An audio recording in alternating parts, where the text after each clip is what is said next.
dan was je allemaal vreemden van elkaar. Wanneer je in Lemmer aankwam na 5 uur, dan was het één grote familie.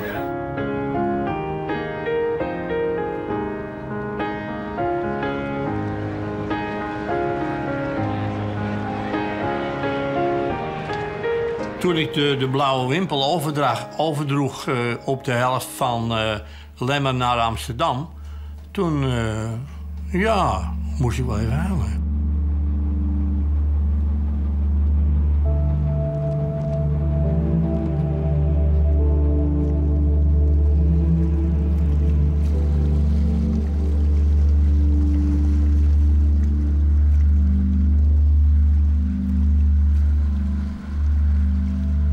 Lemmer. Onder IJsselmar een watersportplak.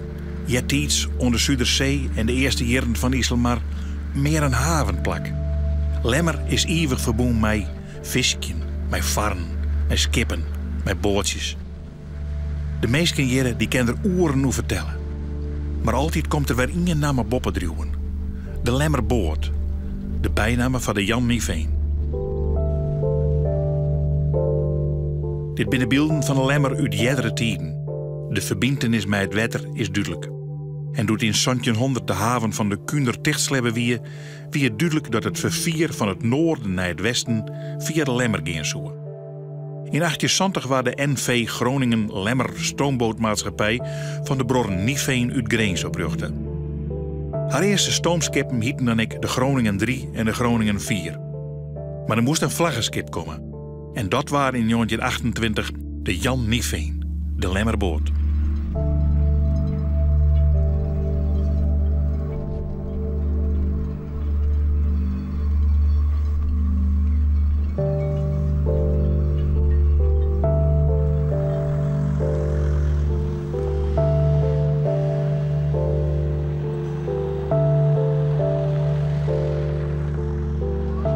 Hier wonen we. Het is er nog. Mijn zuster woont aan de overkant van de haven. Een andere zaak. Nou, hier zie je al die tonnen en kisten liggen die er op de boot kwamen. Is het vissen? Ja. En dat is een visserslui. Dat is een prachtfoto. Ik kende die foto niet. En ons huis dat is zo leuk uit. Maar ik heb er een foto van. Maar dat is een hele oude, want die notenwoningen zijn er nog. En de afslag op de haven. En al die palen hè, die daar op de haven staan, het lijken net kruisen. Daar drogen ze net nog. De Jan Niveen wie 45 meter lang, zij zijn heel breed, een maanskip en een roen op stoom.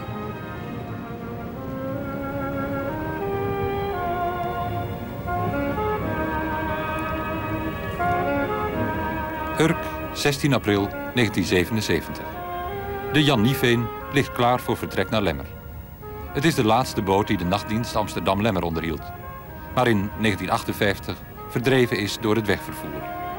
16 april zette de Jan Niveen na een afwezigheid van bijna 20 jaar opnieuw koers naar Lemmer.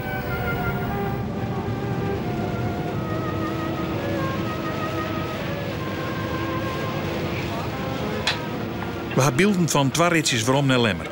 In 88 en nadat er in 48 opdoekt wie in Lemmer in 77 weer omkwam.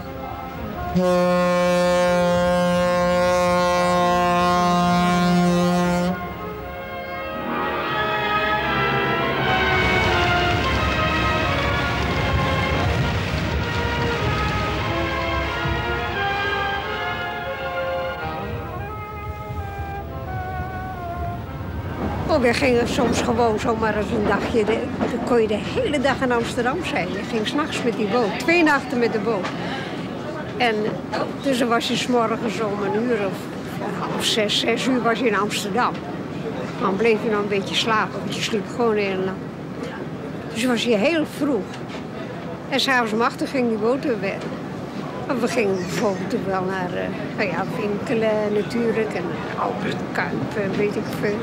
En naar Artenswouw. Op een boord werken zo'n 6 mensen, 4 man en een vrouw. Koffie zetten, de boel schoonhouden, eieren bakken, uitsmijters klaarmaken. Nou, en vriendelijk voor de gasten zijn. Dat was mijn hobby.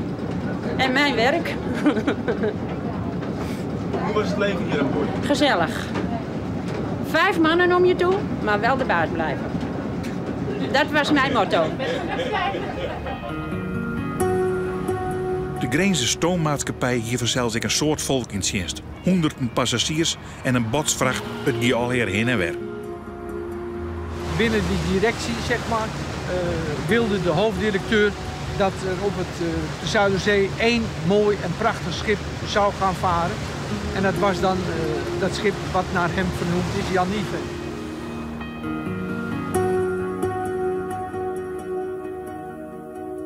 En de maatschappij wie net liets. Met de Greens 3 en 4 leidde Jan Nieveen daar aan de Amsterdamse De Ruiterkade. En daar komen ik de herinneringen los. In de hongerwinter hebben broertjes van mij met de Jan Nieveen gevaren naar Lemmer, waar ze uitgezonden werden in de zogenaamde hongerprocessen. En een drietal broertjes van mij die zijn toen met de Jan Nieveen naar Lemmer gevaren. En die zijn vanuit Lemmer naar Drenthe getransporteerd en die zijn daar een hele poos geweest. Vandaar mijn eigenlijk directe contacten met de Jan Nieveen. Passagiers die kwamen s'avonds bij ons een kaartje kopen, ja. 2,50 een retourtje, nu 20 gulden. Dus dat is wel een klein enkele reizigers. Gulden voor de fiets. En gulden voor de fiets. En zo ging men dan naar Friesland. En vooral ook in de oorlogstijd ook veel mensen die gingen daar natuurlijk eten halen. Die kwamen de volgende dag, gingen ze weer mee terug. Nou, en over die oorlog kende no in Lemmerwijn de Amsterdammer Piet Burgers vanzelfs nog een soort vertellen. Een levenslijn was het eigenlijk, hè? De Joden die daarop gevlucht werden en de kindertjes die daaronder gedoken waren in het laadruim en alles. Dat die bemanning van toen, die hadden eigenlijk een groot kruis moeten hebben. We hadden zoveel honger in Amsterdam. En mijn broertjes en zusjes waren al naar Friesland toe gegaan. En mijn moeder had zo vreselijk heimwee. Want het is natuurlijk erg hè, als je je kinderen kwijt bent. Je weet niet of je ze weer ziet. En toen heeft mijn vader 1 kaartje kunnen bemachtigen. Maar ik moest ook mee, zei mijn vader. Hij zei, je verstop je maar hoor. En toen ben ik dus hier aan boord gestapt. Heb ik in mijn beste school Duits gevraagd of ik mijn moeder even op de boot mocht zetten. Dat mocht. En toen liep ik hier de boot op en toen zag ik daar in het ruim een heleboel baby's. Ik denk, nou dat is je kans hè. Ik naar beneden en ik pakte een luier, ik bond hem om mijn hoofd heen. En ik ging gewoon die baby's verzorgen. En toen kwamen we hier op de boot. Toen werden we allemaal in het ruim gelaten. Trapje af naar beneden. Aan de kanten lag allemaal stro. Daar moesten we dan gaan liggen. Nou ja, het was meer spelen in het begin. In het midden stonden 2 tonnen. We werden gauw doodziek natuurlijk. Want de boot ging nogal... Het was september. Het was ruwe zee. En er was er eentje niet zeeziek. En dat was hij, de jongste. Van 6 jaar. En op een gegeven moment moesten we allemaal stil zijn. Want we hoorden schieten. En toen werd het luik geopend. En toen kwamen een stel Duitsers naar beneden. Want die wilden zien wat daar in het ruim lag.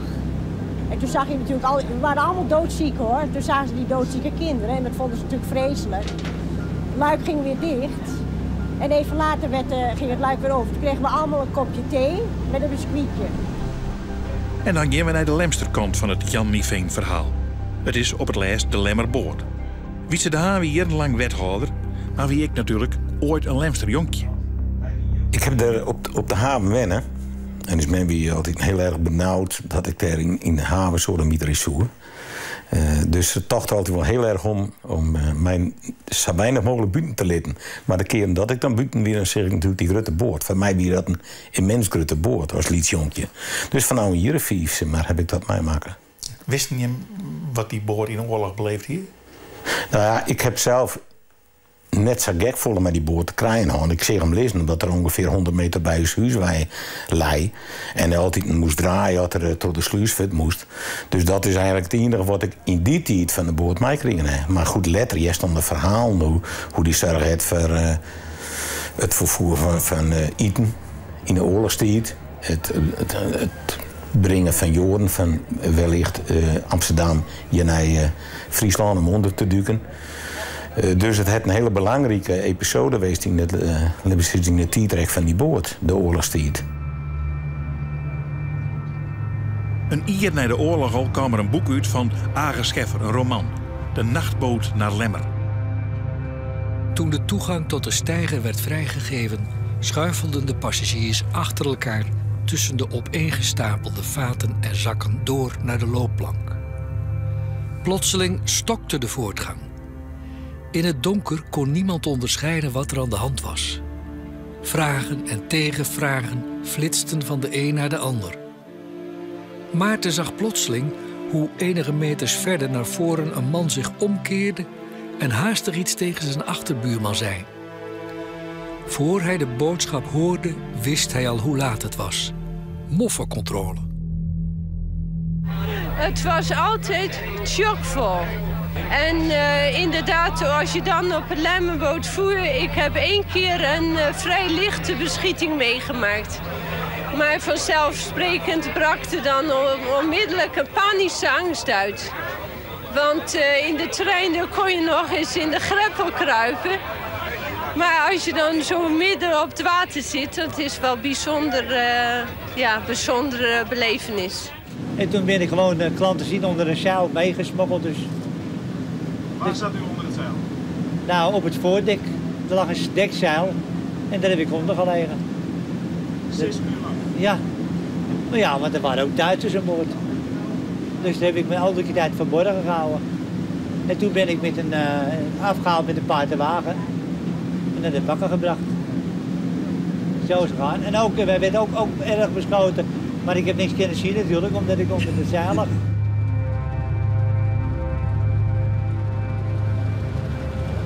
Of het windkracht 8, 9 of 10 was, er werd gevaren. Denk er goed op.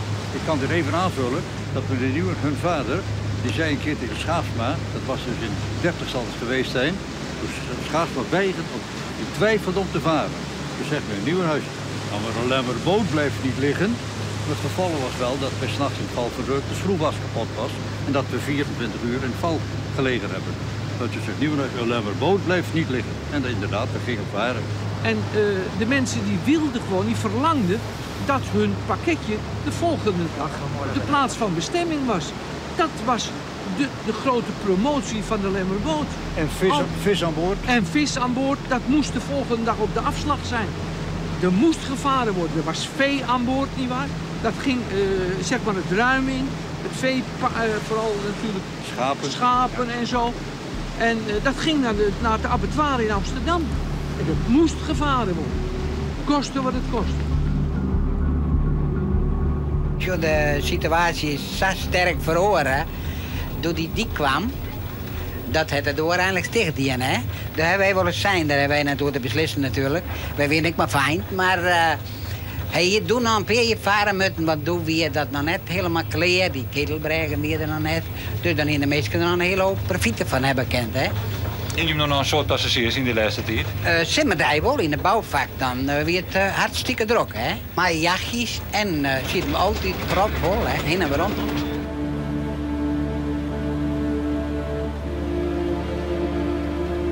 Het heeft wel een heleboel moeite gekost om de Jan Yves zo lang mogelijk te laten varen. Onder andere is dat geweest om er zeg maar een motor in te zetten. Ik weet nog goed dat mijn vader 's avonds aan het rekenen was om uit te rekenen, kijk, als we nou een motor inzetten, dan kunnen we die man missen en dan kunnen we die man missen. En dan kunnen we dat schip laten varen en dan heeft hij toch een goede exploitatie. Misschien heeft hij daarna nog 5 jaar gevaren en is het toch opgehouden.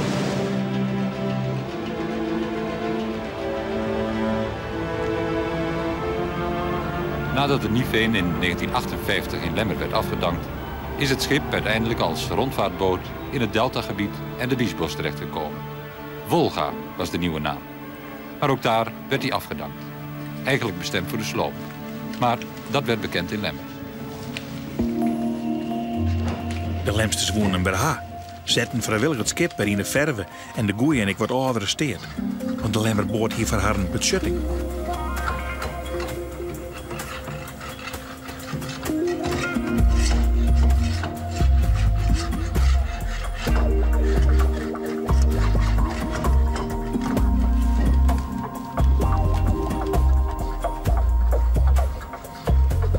Ja, het betekent voor Lemmer een hele hoop. Maar ik geloof niet alleen voor Lemmer alleen. Ik geloof dat dit ook Amsterdam aangaat.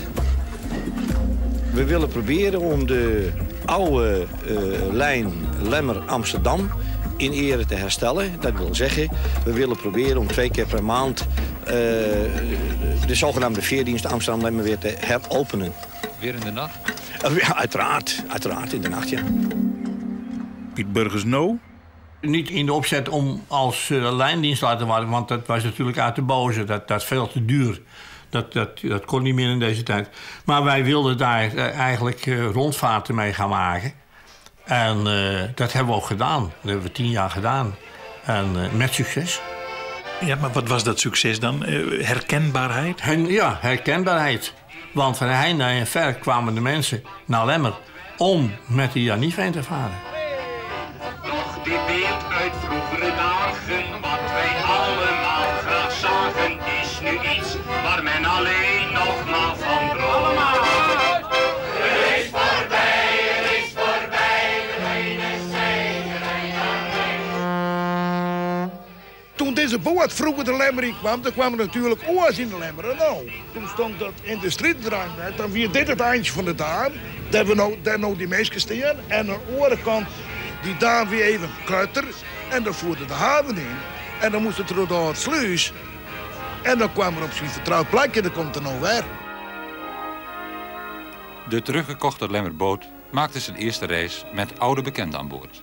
Ik heb een beetje met wat spijt het schip teruggezien. Want vroeger hadden we hier op het achterdek 2 fantastische mooie teakhouten sloepen staan. In iedere kant. Een bakboord en een stuurboord van het schip. Toen stond die voorsalon die stond er niet op. Dat was laadgelegenheid. Er stond een grote stoomlier voorop. Met een lange mast. Met een steng. U weet wat een steng is. Dat is het verlengde van de mast als het ware. En het was een prachtig tuig wat erop stond.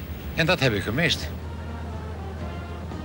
Er stiet mij nog bij dat het enorm druk weer bij de sluis van de Lemmer. Ja, volgens mij ben ik nog nooit volle meest met de sluis geweest. Wie meer is bij die toch voor Sinterklaas in ieder geval. Het weer hartstikke smoordruk. En eigenlijk wie dat ik weer het gevoel van thuiskom. Dat kon je merken aan de mensen.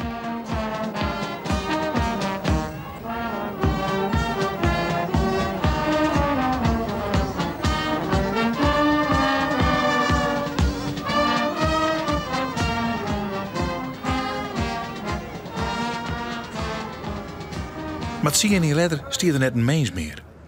Toen heb ik me gewend tot het gemeentebestuur van Lemmer. Met de vraag, nemen jullie nou die boot over? Dan gaan wij 5 jaar met het schip mee voor jullie, voor niks.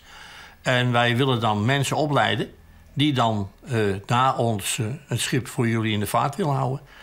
Maar daar hadden ze geen vertrouwen in, want zeiden ze, als jij daarmee ophoudt, dan komt er niets meer van terecht. Ik zei, nou, dat is wel een compliment, maar ik vind het wel jammer dat jullie er zo tegenover staan.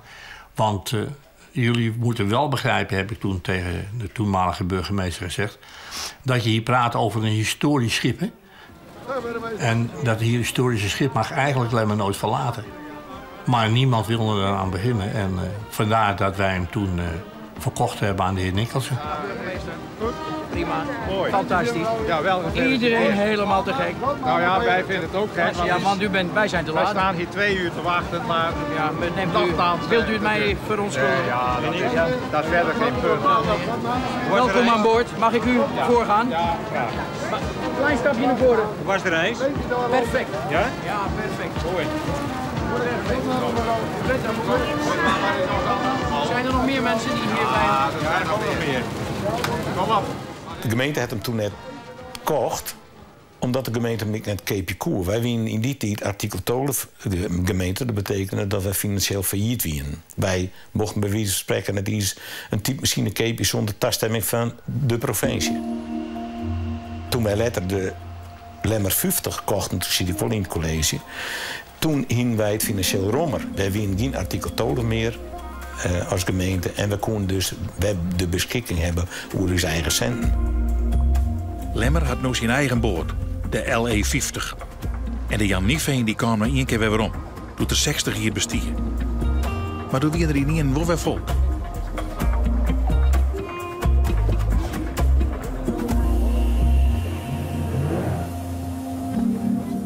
Janniveen is nog steeds een bekend fenomeen. Het wie een paar honderd man kon erop. Het vreeg nog wat. Ik bedoel, ik heb waardering voor de heer Burgers dat hij dat een paar met zijn vrouw dienen heeft. Maar daar had er ik wel wat offers verbrengen moeten. Dus ik kan me voorstellen dat net iedereen erop stond te wachten om dat vrijwillig samen weer even te doen. Waren weinig kosten. Want personeel, dat was niet helemaal gratis natuurlijk, maar we betaalden eigenlijk niks voor ze. Eigenlijk met vrijwilligers de boot in stand houden. In feite met edele vrijwilligers, om het zo maar te zeggen, hebben wij de zaak weten te klaren. Maar de Lemmerboord komt nooit waarom. Ik heb gehuild. Toen ik de Blauwe Wimpel overdroeg op de helft van Lemmer naar Amsterdam. Toen, moest ik wel even huilen. Ja, was emotioneel.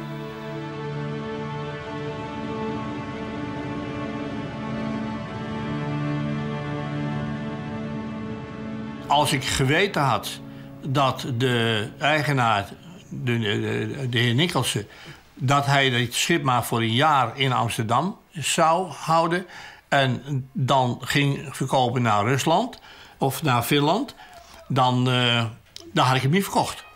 Daar had ik hem gehouden. Hij leidt nu als de FP van Knorring op een Finsk eilandje, Mariehamn. Je kent Rieten. Nou, de Lemsters die weten wel hoe goed hij daar zitten kennen.